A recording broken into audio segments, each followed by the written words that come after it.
지난 시간까지 우리가 살펴본 부분은 예수님께서 성자 하나님이셨던 예수님께서 이 땅에 인간의 몸을 입고 오셨다는 그런 예수님의 성육신에 대해서 살펴보았습니다. 이제는 그 예수님이, 이 땅에 오신 예수님이 어떠한 일들을 하셨는지에 대해서 살펴보도록 하겠습니다. 그래서 오늘의 제목이 바로 예수님의 사역입니다. 사역이란 말이 무슨 뜻일까요? 국어사전에 보면 사역이라는 것은 누가 시켜서 일을 하는 것을 말하는 것입니다. 제가 군대에 있을 때 기억이 납니다. 군대에 있으면은 그 군사 업무 외에 뭔가 노동을 한다든지 이런 거를 사역이라고 표현을 합니다. 나가서 열심히 일하는 것을 말하는 것입니다. 그런데 기독교에서 사역이라 하는 것은 바로 하나님께서 맡겨주신 그런 소명이고 하나님께서 맡겨주신 임무의 그 일을 하는 것을 얘기하는 것입니다. 영어로는 ministry 이렇게 됩니다. 그래서 예수님께서 이 땅에 오셔서 하신 하나님께서 맡겨주신 그런 임무들이 무엇이었는지를 이 시간 살펴보는 시간 갖도록 하겠습니다. 그래서 이 시간에는 예수님께서 하신 모든 사역들이 어떤 사역들이었는지, 또한 이 사역들이 우리 삶 속에 어떻게 적용될 수가 있는지를 다 함께 예수님의 사역이라는 제목을 가지고 저 여러분이 하나님께서 주시는 말씀을 나누도록 하겠습니다. 계속해서 십자가 복음 13번째 시간, 오늘은 예수님의 사역에 대해서 함께 살펴보고 있습니다. 본문 말씀은 누가복음 4장 18절에서 21절의 말씀입니다. 이 본문 말씀은 언제 나오냐면은 예수님이 이제 마귀에게 시험을 받으시고 이제 처음 공생애를 시작하시는 그런 장면입니다. 그래서 예수님이 회당마다 돌아다니시면서 이제 말씀을 전하시는 장면이에요. 그래서 이 본문 말씀 바로 전에 16절, 17절 말씀 보겠습니다. 누가복음 14장 16절, 17절 말씀 보면은 예수께서 그 자라나신 곳 나사렛에 이르사 안식일에 늘 하시던 대로 회당에 들어가사 성경을 읽으려고 서심해 선지자 이사야의 글을 들이거늘 책을 펴서 이렇게 기록된 데를 찾으시니 곧, 그러면서 이제 본문 말씀이 시작되는 것입니다. 다시 말해서 회당에 들어가셔서 안식일에 들어가셔서 성경을 읽으셨다는 거예요. 그런데 성경 말씀을 이사야서를 펴셨고 그 이사야서를 읽으셨다는 말입니다. 그게 이제 본문 말씀 18절부터 나오는 말씀이에요. 어떤 말씀이었냐면 주의 성령이 내게 임하셨으니 이는 가난한 자에게 복음을 전하게 하시려고 내게 기름을 부으시고 나를 보내사 포로된 자에게 자유를, 눈먼 자에게 다시 보게 함을 전파하며 눌린 자를 자유롭게 하고 주의 은혜의 해를 전파하게 하려 하심이라 하였더라. 이 말씀을 읽었다는 것입니다. 이 말씀이 원래가 어디에 나와 있는지 아십니까? 이사야서 61장에 나와 있습니다. 그 말씀을 제가 한번 읽을게요. 이사야서 61장 1절에서 2절 말씀이 원문이에요. 이것을 읽으신 거예요. 예수님께서 회당에서 주 여호와의 영이 내게 내리셨으니 이는 여호와께서 내게 기름을 부으사 가난한 자에게 아름다운 소식을 전하게 하려 하심이라. 나를 보내사 마음이 상한 자를 고치며 포로된 자에게 자유를, 갇힌 자에게 노임을 선포하며 여호와의 은혜의 해와 우리 하나님의 보복의 날을 선포하여 모든 슬픈 자를 위로하되. 이랬습니다. 왜 이 말씀이 약간 틀린 것 같으냐 보면은, 첫 번째로 이 누가가 인용한 성경은 72역 성경입니다. 그렇기 때문에 약간 다르고요. 그 다음에 누가가 원하는 대로 가장 중요한 것들을 약간 이렇게 바꿨기 때문에 그렇습니다. 어쨌든 이 말씀을 읽으셨다는 거예요, 예수님께서. 그 다음에 어떤 일이 벌어졌냐면 20절에 보면은 책을 탁 덮고, 옛날에 두루마리로 이렇게 성경이 되어 있었기 때문에 이사야서를 딱 덮고 맡은 자에게 주시고 앉으셨어요. 왜 앉으셨냐면 그때 당시에는 설교를 할 때, 가르침을 주실 때 앉아서 하는 것이 보편적이었습니다. 딱 자리에 앉으니까 이제 모든 사람들이, 그 회당에 있는 사람들이 다 예수님을 주목하고 있었습니다. 왜냐하면 이미 사람들이 알았어요. 이 선생님은 정말로 뛰어난 새로운 가르침을 주시는 분이다. 그래서 알고 있었기 때문에 주목하여 볼 때에 이때 예수님께서 그들에게 말씀하시는데 이런 말씀하신 거예요. 이 글이, 이사야서 61장의 이 글이 오늘 너희 귀에 응하였느니라. 이렇게 말씀하시는 거예요. 이 말씀 읽었잖아요. 이 말씀이 오늘 너희 눈앞에서 이루어졌느니라 라고 말씀하신 것입니다. 왜냐하면 이사야서 말씀을 통해서 예수님이 자신의 모습을 대비시키신 거예요.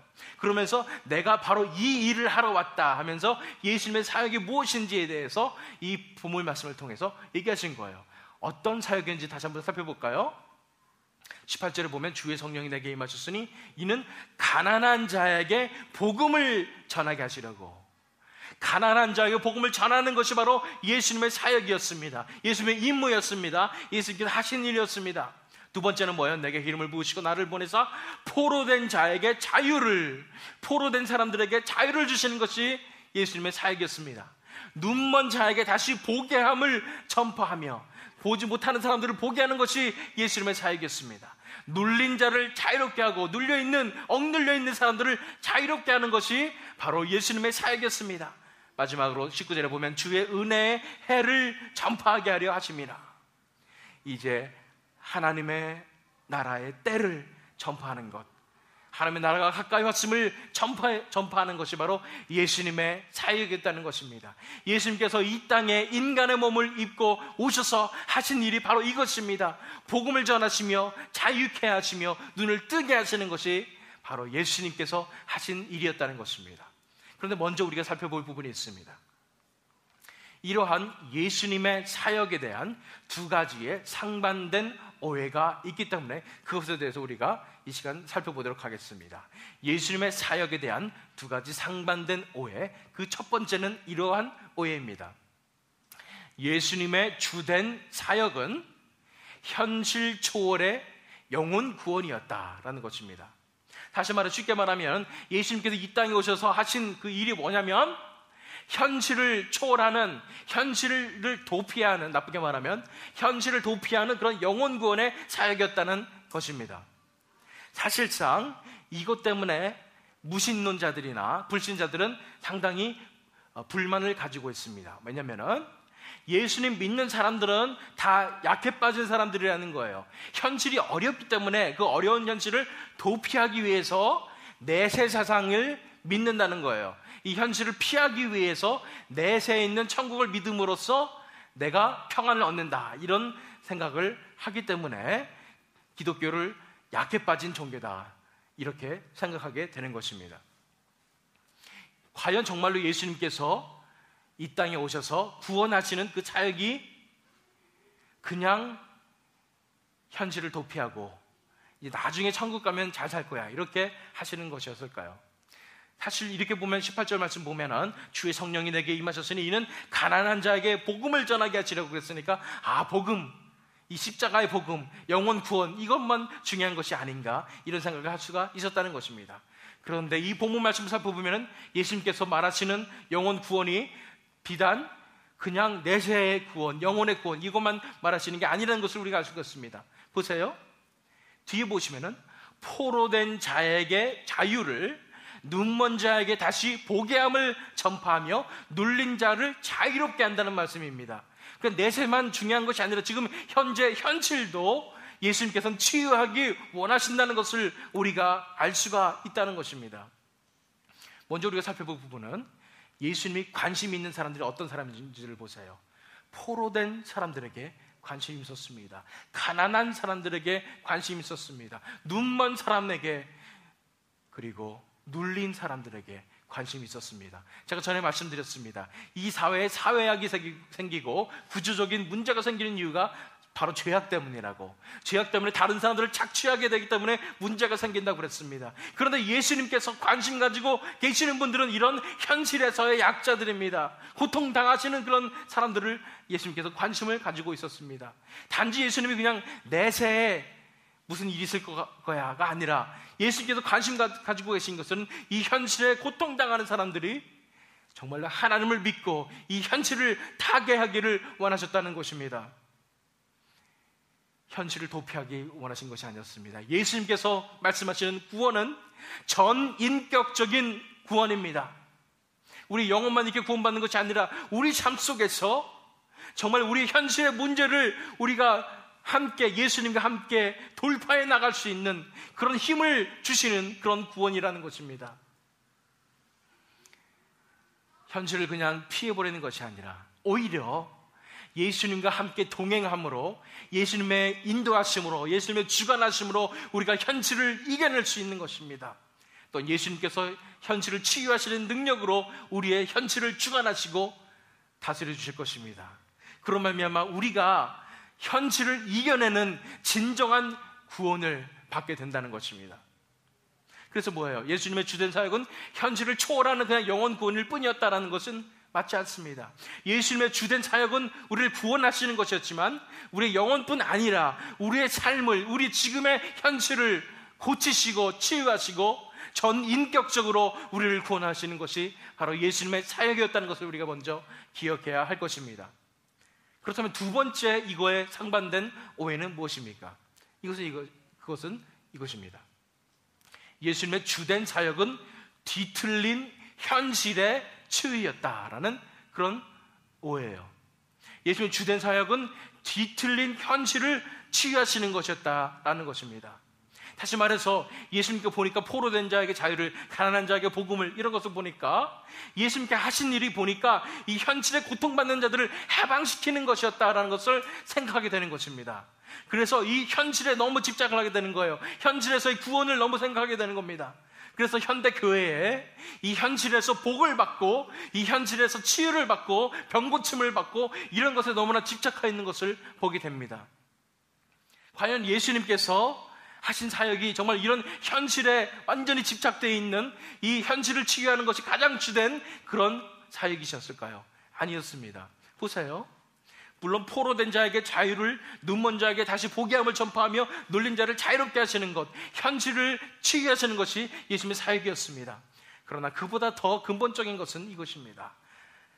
가난한 자에게 복음을 전하시는 것, 그들의 가장 근본적인 문제인 죄의 문제를 치유하시는 것이 예수님께서 하시는 가장 주된 사역이었다는 것을 우리가 믿어야 합니다. 19절 말씀을 보면 주의 은혜의 해를 전파하려 한다는 것이었습니다. 가장 우리 삶 속에서, 우리 현실의 문제 속에서 근본적인 문제가 있다면 그것은 바로 죄악의 문제라는 것입니다. 우리 사회 악의 근본적인 문제가 있다면 바로 죄악이라는 것입니다. 이 죄악의 문제를 치유하시는 것이 예수님께서 가장 주되게 하신 사역이었습니다. 우리가 예수님을 통해서, 그 십자가의 사역을 통해서 이 죄악의 문제가 해결될 때에 우리 삶에 있는 현실의 문제까지도 치유되는 것이 순서이지, 우리가 예수님의 사명을 맡은 교회니까 이제는 다른 사람들의 현실을 도와주자, 현실을 돕는 것이 바로 예수님의 사역이다 생각해서 그것만 나가는 것은 옳지 않다는 말입니다. 선교하러 가서 다른 사람, 불쌍한 그런 가난한 사람들 도와주는 것 중요합니다. 하지만 그것이 주가 돼서는 안 된다는 것입니다. 가장 중요한 문제인 그들의 죄악의 문제를 해결해 주고 그 속에서 하나님의 역사를 경험함으로 현실이 치유되는 그런 사역을 우리가 선교에서도 해야 된다고 저는 믿습니다. 두 번째 오해는 뭐라고요? 예수님의 주된 사역은 그냥 뒤틀린 현실의 치유였다, 아니었다는 것입니다. 다시 보세요. 첫 번째 오해는 현실을 초월하는 그런 내세 세상의 영혼 구원이었다, 아닙니다. 이 현실을도 치유하시는 능력이 있으신 분이 예수님이셨고, 약자에게 관심이 있으시던 분도 예수님이었습니다. 그러나 그 방법에 있어서 뒤틀린 현실의 치유만을 먼저 우리가 하는 것이 아니라 먼저 우리가 가장 근본적인 문제인 죄악의 문제, 구원의 문제를 해결했을 때에 예수님의 능력으로 우리 현실도 치유받는 그런 역사가 일어날 수 있다는 것입니다. 그것이 바로 예수님의 사역에 대한 두 가지 상반된 오해였고요. 이제 우리가 볼 것은 이것입니다. 예수님의 사역의 진정한 의미에 대해서 우리가 이 시간 살펴보겠습니다. 그러면 예수님의 사역의 진정한 의미가 무엇이냐면 이것입니다. 예수님의 사역은 하나님 나라의 선포와 실현입니다. 예수님께서 결국 이 땅에 오셔서 하신 일이 이거라는 얘기예요. 뭐예요? 하나님 나라가 임했다는 것을 선포하고 그 하나님 나라를 이루어 가신 것, 실현시키신 것, 그것이 바로 예수님께서 이 땅에서 하셨던 사역이라는 것이에요. 본 말씀 18절 말씀 보면은 주의 성령이 내게 임하셨으니 이는 가난한 자에게 복음을 전하게 하시려고 복음을 선포하신 것, 이것이 선포자로서의 사명이었습니다. 구약의 선지자 같은 그런 사명이었어요. 이 땅에 하나님의 나라가 가까웠습니다. 회개하십시오 라고 선포하신 것입니다. 복음을 선포하신 것입니다. 19절에도 주의 은혜를 전파하게 하려 하심이라. 바로 선지자 같은 그런 선포자로서 하나님의 나라를 선포하신 것이 예수님께서 하신 일이고요. 두 번째는 뭐냐면 그 뒤에 보면 가난한 자에게 복음을 전하게 하시려고 내게 기름을 부으시고 나를 보내사 포로된 자에게 자유를, 눈먼 자에게 다시 보게 함을 전파하며 눌린 자를 자유롭게 하고 주의 은혜의 해를 전파하게 하려 하심이라 하였더라 그랬습니다. 그냥 선포만 하는 것이 아니라 직접 이 땅에 오셔서 현실의 그 문제들을 치유하시는 그런 장면들을 우리가 많이 볼 수 있습니다. 성경에 보면 예수님께서 수많은 병자들을 치유하셨습니다. 수많은 귀신들을 내쫓으셨습니다. 이 현실을 치유하셨다는 것입니다. 하나님의 나라가 이미 임했음을 선포할 뿐 아니라 나라가 임했음을 보여주셨고 직접 행하셨다는 것입니다. 그것의 절정은 무엇입니까? 십자가의 사역입니다. 십자가의 사역으로서 하나님의 나라가 이미 시작이 되었음을 알리신 것입니다. 예수님께서는 그냥 선포하신 분뿐 아니라 이것을 실현하시는 그런 메시아였다는 것을 우리가 알 수 있습니다. 첫 번째는 어떤 선포는 뭐예요? 선지자로서의 모습이었습니다. 실현하는 것은 뭐예요? 메시아로서 실현을 했다는 것입니다. 결국 예수님께서는 선지자로서 메시아로서 이 땅에 오셔서 하나님의 나라를 선포하시고 하나님의 나라가 이 천국이 이 땅에 임하였음을 선포하시고 또 그것을 이루어 나가시는 십자가로서 그 사역을 완성하시는 그런 실현을 하셨다는 것을 우리가 알 수 있습니다. 여태까지 그래서 우리가 예수님의 사역이 무엇이었는가를 살펴보았습니다. 그런데 이 사역이 과연 나랑 무슨 상관이 있단 말입니까? 우리가 명심할 점을 보도록 하겠습니다. 예수님께서 이 땅을 구원하시기 위해서 하나님의 나라를 선포하시기 위해서 왔는데 이것이 나랑 상관이 있냐는 말이에요.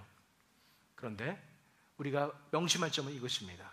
우리 마음이 가난하지 않으면 예수님의 구원의 사역이 우리 삶 속에 이루어질 수 없습니다 라는 것입니다. 그 예수님의 사역, 구원하셨던 그 사역이 우리 삶 속에는 이루어지지 않는다는 얘기예요. 왜요? 우리가 마음이 가난하지 않기 때문에. 여기서 마음이 가난하다는 것은 무엇을 말씀드리냐면 아직도 내 자신이 뭔가를 할 수 있다는 것입니다. 내 마음이 교만하다는 것입니다. 내가 내 인생을 잘 살 수 있다고 생각한다는 것입니다. 그런 마음이 있을 때는 예수님의 구원의 사역이 삶 속에 이루어질 수 없다는 것입니다. 본 말씀 보세요. 18절 말씀 보시면 주의 성령이 내게 임하셨으니 이는 가난한 자에게 복음을 전하게 하시려고. 어떤 사람이에요? 가난한 사람들이에요. 포로된 사람들이에요. 눈먼 사람들이에요. 눌린 자들이에요. 공통점이 뭐냐면 이들의 마음이 가난합니다. 이들의 마음이 겸손합니다. 이들의 마음이 무너져 있습니다. 진정으로 내 자신이 아무것도 할 수 없다는 것을 깨닫고 내 자신이 죄악됨을 인정하고 그 앞에 무너진 자만이 예수님의 구원의 사역을 마음 가운데 삶 속에 이루게 할 수 있다는 것입니다. 예수님께서는 찾아오십니다. 마음이 가난한 사람들에게 찾아오십니다. 마음이 무너진 사람들에게 찾아오십니다. 그들에게 구원을 베풀어 주시는 것입니다. 그러나 우리 마음이 가난하지 않다면 우리는 예수님의 구원의 사역에 동참할 수가 없고 우리 삶 속에 그 사역이 이루어질 수 없다는 것을 명심해야 할 것입니다. 누가복음 6장 20절과 25절 말씀 보겠습니다. 팔복의 말씀하고 동일한 말씀인데 이것은 그 반대급부의 말씀도 있습니다. 보세요. 예수께서 눈을 들어 제자들을 보시고 이르시되 너희 가난한 자는 복이 있나니 하나님의 나라가 너희 것임이요 그랬습니다. 이것에 대해서 마태복음에서는 심령이 가난한 자는 복이 있나니 그랬습니다. 마음이, 스피릿이 가난한 사람이 복이 있다는 것입니다. 왜요? 그런 사람에게 하나님의 나라가 임한다는 것입니다.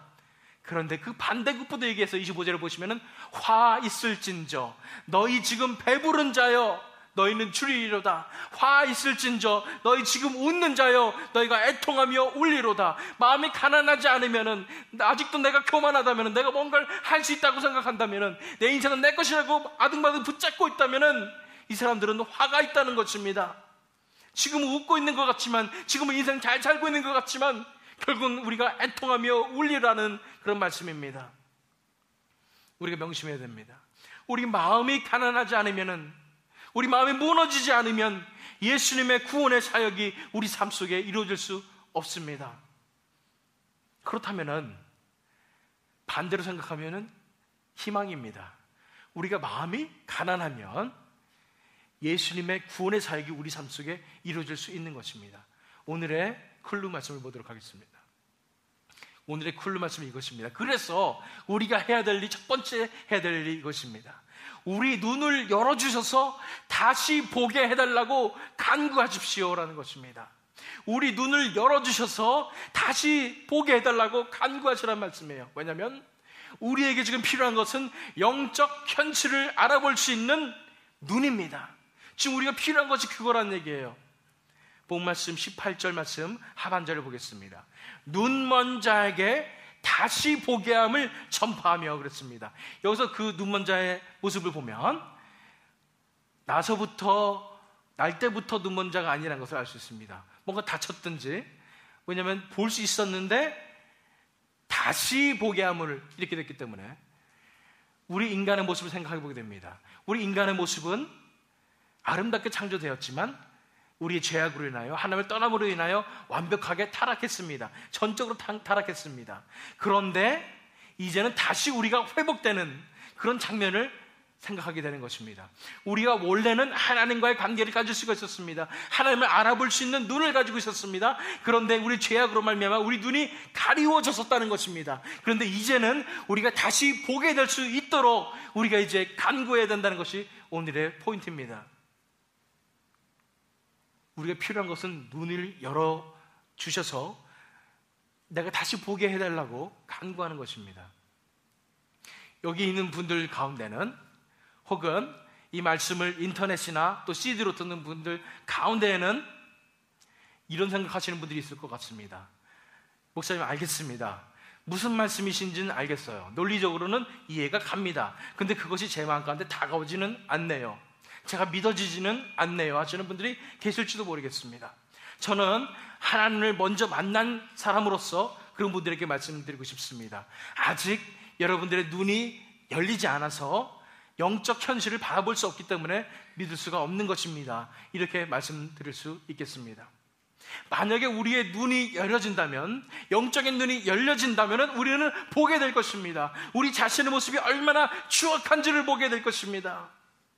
하나님께서 정말로 살아계심을 보게 될 것입니다. 하나님의 영광이 얼마나 큰지를, 그 앞에 우리가 엎드러질 수밖에 없음을 보게 될 것입니다. 하나님께서 우리를 얼마나 사랑하는지도 보게 될 것입니다. 그래서 먼저 우리가 구해야 될 것은, 내가 닫혀진 눈이지만 이제 다시 내 눈을 열어서 다시 보게 해주시옵소서. 나에게도 하나님의 은혜를 베풀어 주셔서 내가 내 눈으로 하나님을 보게 하게 하여 주시옵소서. 영적인 현실을 바라보게 해주시옵소서. 우리가 간구해야 하는 것입니다. 하나님께서 눈을 열어주지 않고서는, 하나님께서 은혜를 베풀어 주지 않고서는 우리가 정말로 이것을 믿을 수 있는 것이 없습니다. 보세요. 고린도전서 1장 18절 말씀 보세요. 십자가의 도가 뭐예요? 내가 죽고 이제 예수 그리스도로 사는 그 삶을 얘기하는 것입니다. 십자가의 도가 멸망하는 자들에게는, 이제 멸망으로 가고 있는 사람들에게는, 눈과 귀가 가려진 사람들에게는 미련한 것이요, 이것이 미련한 것입니다. 왜 그렇게 사는지 모르겠어요. 그런데 구원을 받는 우리에게는 하나님의 능력이라. 다시 말해서 우리가 하나님의 은혜를 받고 눈이 열려야지 이 사실을 알 수가 있어요. 아, 이것이 정말로 진실이구나, 이것이 믿어지는구나, 이것이 실체로 다가올 수가 있기 때문에 먼저 우리가 구해야 될 것은, 논리적으로 이해하는 것도 중요하지만 뭐예요? 하나님을 간구해야 됩니다. 우리 눈을 열어주셔서 다시 보게 해 주시옵소서. 내가 영적 현실을 바라보게 해 주시옵소서. 간구하셔야 됩니다. 우리가 간구할 때 하나님께서 우리의 눈도 열어주셔서 이 영적 현실을 바라보게 해 주실 줄 믿습니다. 이 사실이 믿어지는 역사가 날 줄 믿습니다. 하나님께서 살아계심이 믿어질 줄 믿습니다. 하나님께서 자기 아들을 보내신 것이 믿어질 줄 믿습니다. 실체로 다가올 줄 믿습니다. 그러기 위해서 우리가 하나님의 은혜를 간구해야 합니다. 이것을 오늘의 클루로 삼고 오늘의 질문을 보겠습니다. 그렇다면 실제적으로 어떻게 우리가 우리 삶 속에 예수님의 사역을 받아들일 수 있을까요? 어떻게 우리 삶에 예수님의 사역이 이루어질 수 있을까요? 다시 말하면 이 질문은 무슨 뜻이냐면, 예수님께서 이 땅에 오셔서 성육신 하셔서 하신 일들이 있습니다. 그것이 예수님의 사역입니다. 그런데 그 사역이 어떻게 내 개인의 삶 속에 이루어질 수 있겠다는 말이에요. 그 예수님의 사역이 뭐라고 그랬죠? 구원의 사역이었습니다. 하나님의 나라를 선포하고 실현하시는 그 사역이 내 삶 가운데 그러면 어떻게 이루어질 수 있겠냐는 말이에요. 이것에 대한 해답을 예수님의 사역이 우리 삶에 이루어지기 위한 세 가지 단계라는 것으로 함께 살펴보겠습니다. 예수님의 사역이 우리 삶 가운데 삶에 이루어지기 위한 세 가지 단계. 그 첫 번째는 이것입니다. 이제 예수님의 삶이 우리 삶 속에 어떻게 이루어지느냐. 첫 번째는 이것입니다. 우리가 가난하고 포로이고 눈멀었고 눌렸음을 인정하십시오 라는 것입니다. 우리가 가난하고 포로이고 눈멀었고 눌렸음을 인정하시라는 것입니다. 이렇게 말하면은 이 세상에서 어렵지 않게 살았던 분들은, 중산층 이상의 분들은 잘 실감이 안 날 수도 있습니다. 나는 그냥 그래도 가난하지 않았는데, 억눌리지도 않았고 편하게 살았는데, 눈 멀지도 않았고 잘 살았는데, 이렇게 생각할 수도 있습니다. 근데 여기서 말하는 것은 영적인 것입니다. 영적으로 가난하고 포로이고 눈멀었고 눌렸음을 인정하라는 것입니다. 물론 현실에서도 가난했던 분들은 더 실감나실 줄 믿습니다. 그런데 영적으로 우리가 하나님이 없으면 가난한 사람입니다. 하나님 없으면 우리는 죄와 사탄의 포로입니다. 하나님 없이는 우리는 영적인 시각 장애우입니다. 하나님 없이는 우리가 눌린 자들입니다. 억눌린 죄와 사탄에 억눌린 자들이라는 것을 우리가 인정해야 된다는 것입니다. 18절에서는 다시 보시면은 가난한 자, 포로된 자, 눈먼 자, 눌린 자, 이런 자들의 모습이 바로 우리의 모습임을 우리가 인정해야 한다는 것입니다.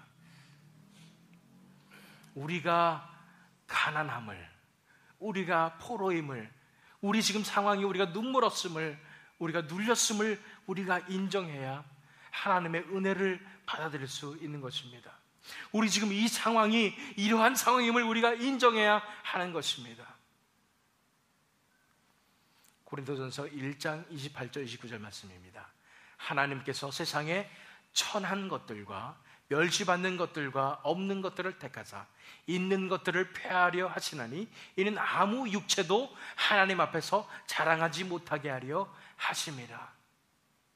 우리가 지금 이렇게 우리 현실이 가난하고 우리가 이렇게 연약한 상태임을 인정하지 못하고 내가 아직도 뭔가를 할 수 있다고 생각하고 내가 괜찮기 때문에 하나님께서 나를 구해 주셨고 택해 주셨고 사랑해 주신다고 생각한다면 그것은 오산입니다. 하나님께서 우리를 택해 주신 이유는 우리가 연약하기 때문입니다. 우리가 약하기 때문입니다. 가난하기 때문입니다. 그런 상태에서야 하나님께서 우리를 택해 주시고 구원해 주십니다. 왜요? 그래야 아무도 하나님 앞에서 자랑하지 못하게 되기 때문입니다. 오로지 하나님께만 영광 돌리기 때문입니다.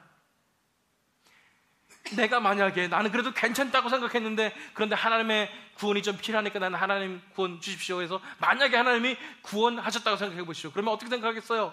100% 하나님께 영광 돌리는 것이 아니라 내가 그래도 좀 잘생겼었으니까, 내가 그래도 착하게 살았으니까 하나님 나를 구원해 주시겠지, 이렇게 생각할 수 있다는 것입니다. 그래서는 결국 구원 받을 수 없습니다.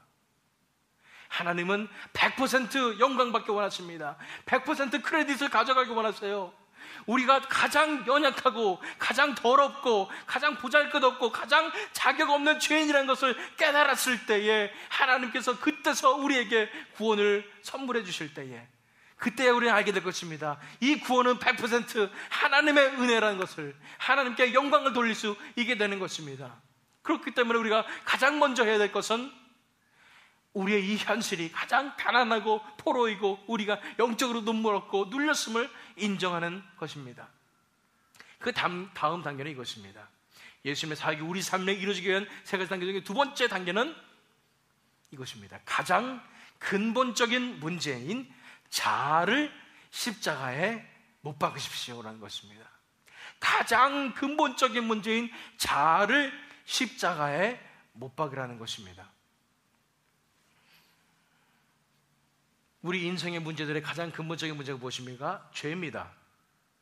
그런데 그 죄의 가장 근본적인 문제가 뭔지 아십니까? 그것은 바로 자아입니다.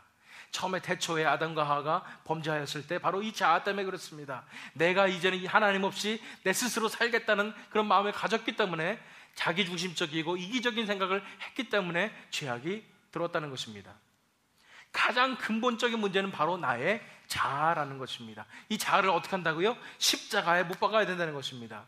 보세요. 이 문제들을 보세요. 가난한 자 복음을 전하게 하신 이유는 포로된 자, 눈먼 자, 눌린 자 모든 것이 다 죄악에 눌려있다는 것입니다. 죄악 때문에 이렇게 되었다는 것입니다. 그 가장 근본적인 문제가 바로 자아의 문제라는 것입니다. 그런데 성경에서 어떻게 얘기한다고요? 가장 근본적인 문제인 자아를 어떻게 된다고요? 십자가에 못 박아야 된다고 말씀하십니다. 제 말이 아닙니다. 성경에 나온 말이에요.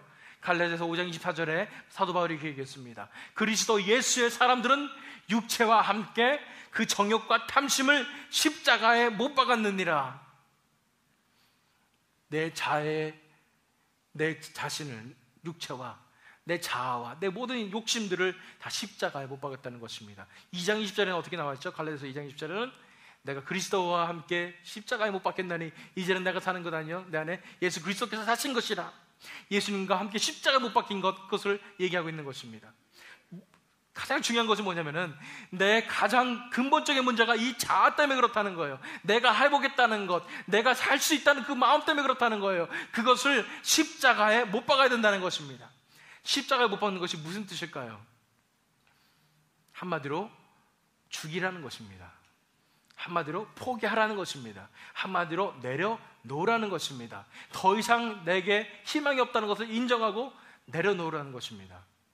그런데 이 내려놓은 자아를 내려놓는다는 말씀을 할 때 많은 분들이 힘들어합니다.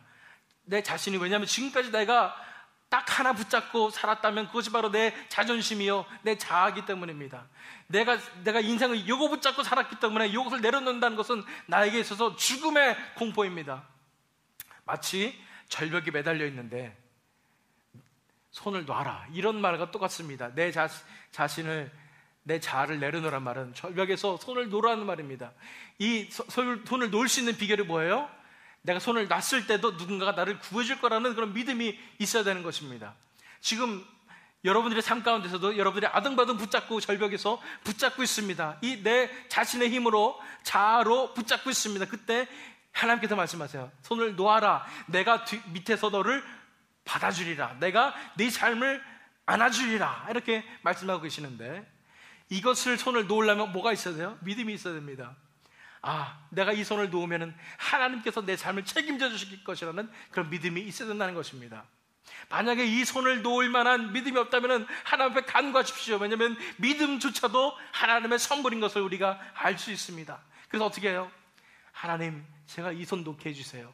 손 놓으면 죽을 것 같은 이런 상황인데 제가 이 손 놓게 해주시고 하나님 믿게 해주시고, 내가 손을 놨을 때 하나님께서 천지를 주관하시는 그 하나님께서 내 삶을 주관하심을 내가 받아들이게 해주시옵소서 하고 간구할 때에 우리가 이 손을 놓을 수 있는 그런 믿음을 가지게 될 줄 믿습니다. 성경에 분명히 약속하셨어요. 우리 그 손을 놓을 때에 하나님께서 밑에서 받아주신다고, 하나님께서 살려주신다고, 하나님께서 안아주신다고, 우리 삶을 다스려주신다고 약속하셨습니다. 그렇기 때문에 우리가 해야 될 일은 뭐예요? 가장 근본적인 문제인 자아를, 내 자신을 십자가에 못 박아야 합니다. 내려놓아야 합니다. 죽음을 선포해야 됩니다. 그럴 때에 마지막 단계로 우리가 넘어갑니다. 마지막 세 번째 단계는 삶의 모든 연약한 부분이 치유되도록 예수님께 맡기십시오 라는 것입니다. 삶의 모든 연약한 부분이 치유되도록 예수님께 맡기라는 것입니다. 이제는 내가 내 삶 속에서 이 현실의 어려움과 슬픔과 괴로움들을 홀로 당하고 살았어요. 내가 내 인생을 내 힘으로 살았단 말이에요. 그런데 이걸 내려놨어요. 이제 누구한테 맡겨야 돼요? 예수님께 맡기라는 것입니다. 예수님께서 현실을 치유하실 수 있는 능력이 있으신가요? 있습니다. 예수님께서 내 마음속의 문제를 치유할 수 있는 능력이 있으신가요? 있습니다.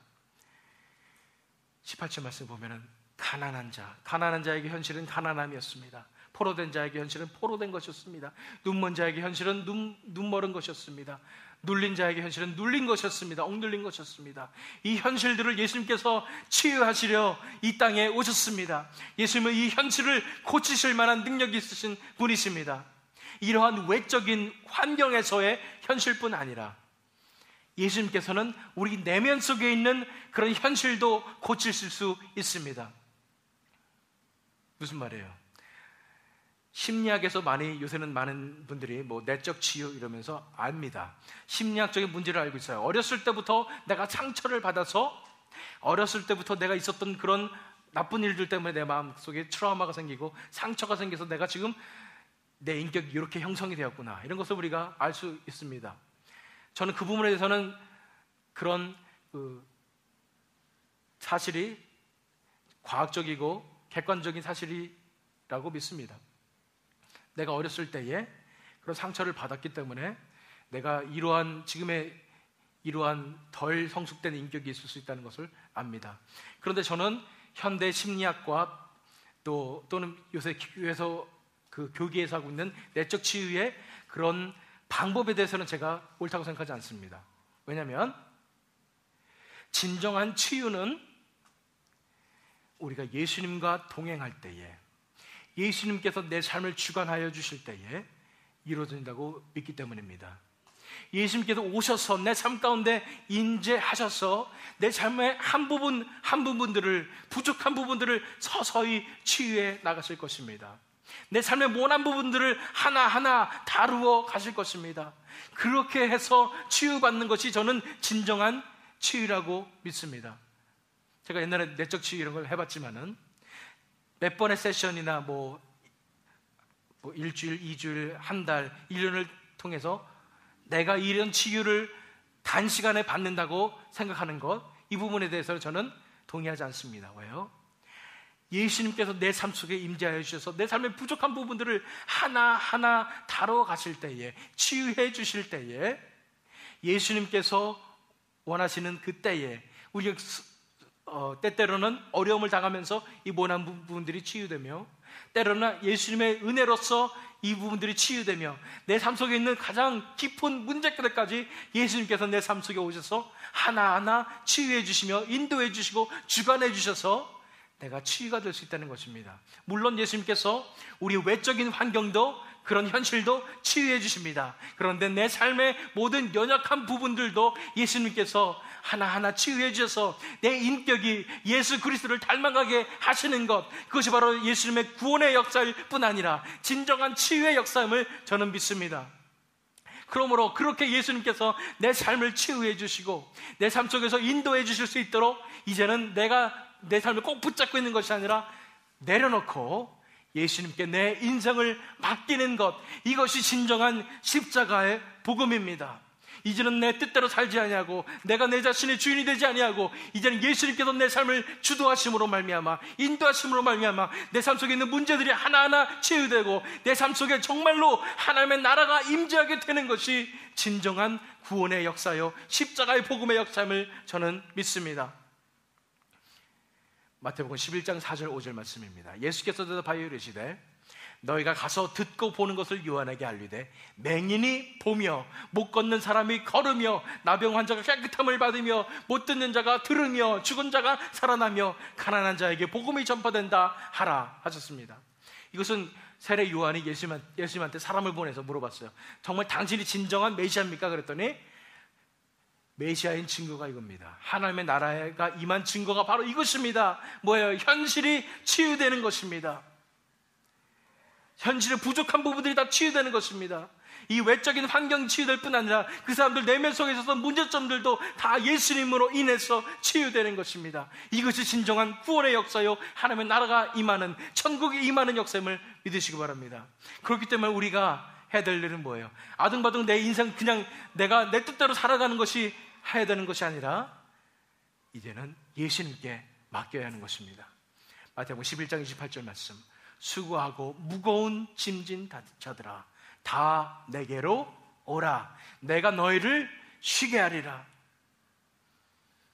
그렇기 때문에 내가 아둥바둥 내 자아를 붙잡고 내가 어떻게 해보겠다고 사는 것이 아니라, 그래서 이 거친 현실을 어떻게 할 수 없어가지고 고민하고 스트레스 받고 그런 것이 아니라, 이제는 내 모든 짐을 이제는 예수님께 맡겨드리는 것입니다. 예수님께서 말씀하세요. 수고하고 무거운 짐진 자들아 다 내게로 오라, 내가 너희를 쉬게 하리라.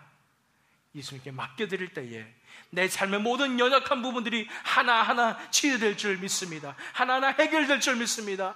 그럼으로써 예수님의 인격을 닮은 진정한 예수님의 제자들이 될 줄 믿습니다.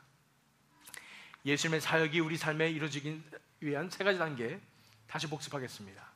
우리가 가난하고 포로이고 눈멀었고 눌렸음을 인정하십시오. 두 번째는 가장 근본적인 문제인 자아를 십자가에 못 박으십시오. 그런 다음에는 우리 삶의 모든 연약한 부분이 치유되도록 예수님께 우리의 인생을 맡겨주십시오. 그랬을 때에 우리가 예수님의 그 사역이 우리 안에 임할 것입니다. 우리가 그 예수님의 사역을 우리 삶에 받아들일 때에, 우리 삶 속에 예수님의 사역이 이루어질 때에 어떠한 현상이 일어나겠습니까? 바로 이것입니다. 우리의 삶의 현실에 하나님의 나라가 이루어질 것입니다. 믿으십니까? 우리의 삶의 현실에 하나님의 나라가 이루어질 것입니다. 예수님께서 우리 삶 속에 사역을 하실 때에, 역사를 하실 때에 우리 삶의 그 현실에 하나님의 나라가 이루어진다는 것입니다. 19절 말씀을 보시면은 주의 은혜의 해를 전파하게 하려 하심이라 하였더라 그랬습니다. 이 주의 은혜의 해를 뭘 뜻하는 것이냐면 희년을 뜻하는 것입니다. 이스라엘 백성들이 50년에 한 번씩 이런 자유의 해가 있었습니다. 희년, 기쁨의 해, 희년이 있었습니다. 그때는 모든 종들을 렛고합니다. 자유를 줍니다. 그리고 자기가 갖고 있었던 토지도 다 그냥 내려놓습니다. 그 은혜의 해를, 그 희년을 얘기하는 것인데, 그 희년은 바로 예수님께서 오심으로 십자가의 사역으로 완성되는 그런 자유의 해임을 알 수 있습니다. 다시 말해서 여기서 말하는 것은 바로 진정한 자유의 하나님의 나라임을 우리가 알 수 있다는 것입니다. 그 하나님의 나라가 우리가 삶 속에 예수님의 사역을 받아들일 때에 우리의 삶 가운데, 삶의 현실에도 이루어질 것입니다. 진정한 유토피아가 이루어질 것입니다. 하나님과 함께 기쁘게 삶을 살아가는 그런 하나님의 나라가, 우리 천국의 삶이 우리 삶 속에 이루어질 것입니다. 예수님께서 오셔서 우리 삶의 연약한 부분들, 현실들을, 외적인 환경뿐 아니라 내적인 자아도, 내적인 그런 문제들도 다 치유해 주시면서 이 우리의 삶 가운데 하나님의 나라가 이루어지는 것을 믿으시기 바랍니다. 마태복음 12장 28절 말씀에 그러나 내가 하나님의 성령을 힘입어 귀신을 쫓아내는 것이면 하나님의 나라가 이미 너에게 임하였느니라. 귀신 쫓는 예수님을 보고 바리새인들이 욕하니까 예수님께서 이런 말씀하셨어요. 만약에 내가 이 귀신을 쫓는 것이 하나님의 성령을 힘입어 쫓아내는 것이면 너는 알아야 된다. 이미 하나님의 나라가 이미 너에게 임하였다. 만약에 우리 삶 가운데 예수님의 사역이 일어난다면은, 우리 삶 가운데 예수님께서 고쳐주시고 치유해 주시는 그 사역이 우리 삶 가운데 일어난다면, 그러면 이미 우리 삶 가운데 하나님의 나라가 임하였음을 우리가 알아야 된다는 것입니다. 우리 삶 가운데에, 삶의 현실에 하나님의 나라가 이루어짐으로 우리가 천국의 삶을 누리며 예수님과 함께 동행하며 예수님께서 주시는 진정한 치유를 받으며 삶을 살아갈 수 있게 되는 것입니다. 이거 예수님의 사역을 우리 삶에 받아들일 때 그렇습니다.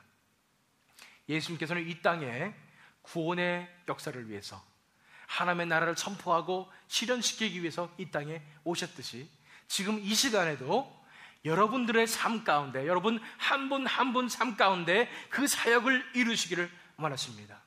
여러분들의 삶의 현실에 하나님의 나라를 이루시기 원하십니다. 어떻게 하시겠습니까? 우리가 우리의 붙잡고 있었던 그 자아를 내려놓고 이제 예수님을 받아들일 때에 예수님께서 우리 삶 속에 사역하심으로 말미암아, 역사하심으로 말미암아 우리 삶의 현실이 치유되고 우리 삶이 천국이 되는, 하나님의 나라가 되는 놀라운 축복을 경험할 줄 믿습니다. 그러므로 우리에게 필요한 것은 영적 현실을 볼 수 있는 눈이기 때문에 우리 눈을 열어주셔서 다시 보게 해달라고 간구하시되, 우리가 가난하고 포로이고 눈멀었고 눌렸음을 인정하고 가장 근본적인 문제인 자아를 십자가에 못 박으며 삶의 모든 연약한 부분들이 다 치유되도록 예수님께 내 인생을 맡겨둠으로, 그래서 예수님의 사역이 우리 삶에 이루어짐으로 말미암아서 우리가 예수님의 사역을 우리 삶 가운데 받아들일 때에 우리의 삶의 현실에 하나님의 나라가 임하며 천국의 삶에 임하는 그런 축복을 경험하시는 저와 여러분이 되시기를, 또한 이 원너크릭 하나교회가 되기를 예수 그리스도의 이름으로 축원합니다.